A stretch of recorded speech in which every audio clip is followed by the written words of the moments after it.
Who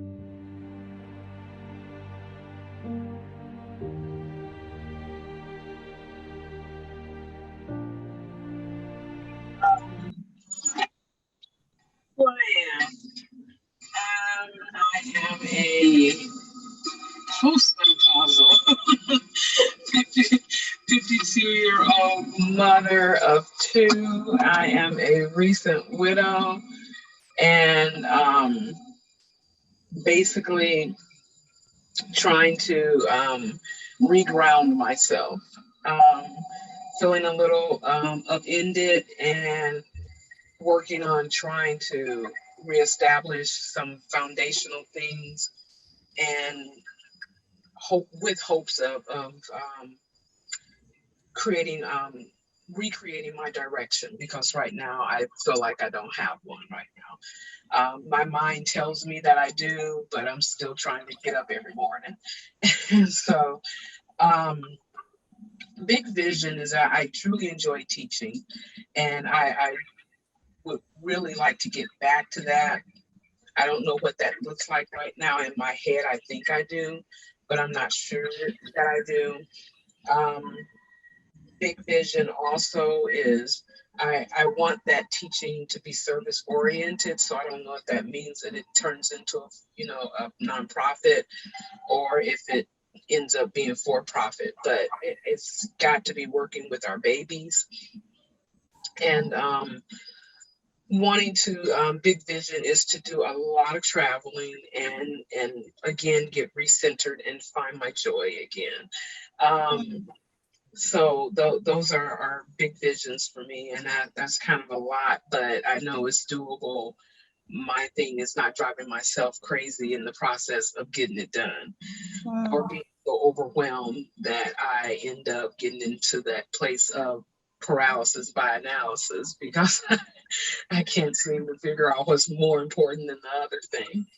Um, in relation to where I am and in implementing these things, I don't have a footing right now. I do not have a plan, and that's what I'm hoping that this will allow me to put some things on paper, which will ultimately allow me to put some things in action.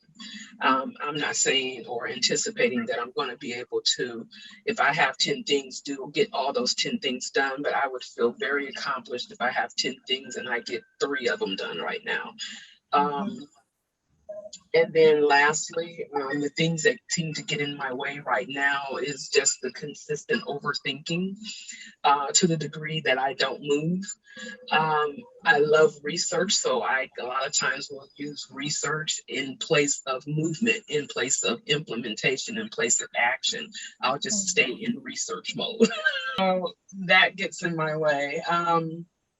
My time management right now, as well as procrastination, and I just think most of it is just me just being in this paralysis stage. And I know that a lot of that will lift as time goes on, as I'm moving through this whole grieving process, but I'm wanting to force myself to move. I don't want to stand still indefinitely, and I think this time is just as good as any other time to force myself to move in some direction.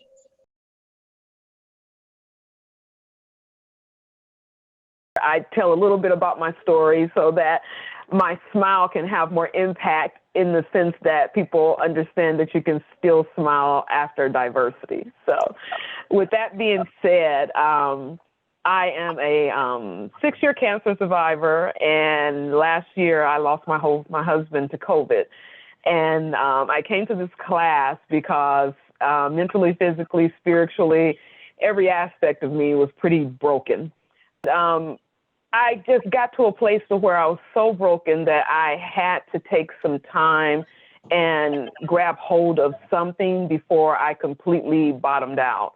And I ran into Dana, my girlfriend, Dana, here on the call, and she had told me about Kim and her coaching, and I didn't want to do it. I wasn't ready. I didn't need anybody telling me how to organize my life, my thoughts. Because my thoughts were so a mess that I just didn't need it. I was just like, I can't handle it. Emotionally, I wasn't ready. And then, but, the Lord kept talking to me, and he was just like, you don't know what you need. You don't know what you need. Get out of my way. I'm trying to do something here. And so I waited till the last, I think I actually signed up for the class probably about 11 o'clock at night, the night before the class started. That's how much I was trying to talk myself out of it, because I just didn't feel like I could handle it emotionally. And I got on the call and we got to work, and it has been the best thing that has happened to me in years. Mm. It forced me to figure out who I am again, and then go further to really plan out what I want my life to look like and who I want to become. And I hadn't given that much thought to it in so many years, because I'm a wife and a mother. That consumes you. And so when you're going, and then you add on, diversity and challenges and grief and loss, and, who's got time to be thinking about what they want to be and who they are? It's just like, really?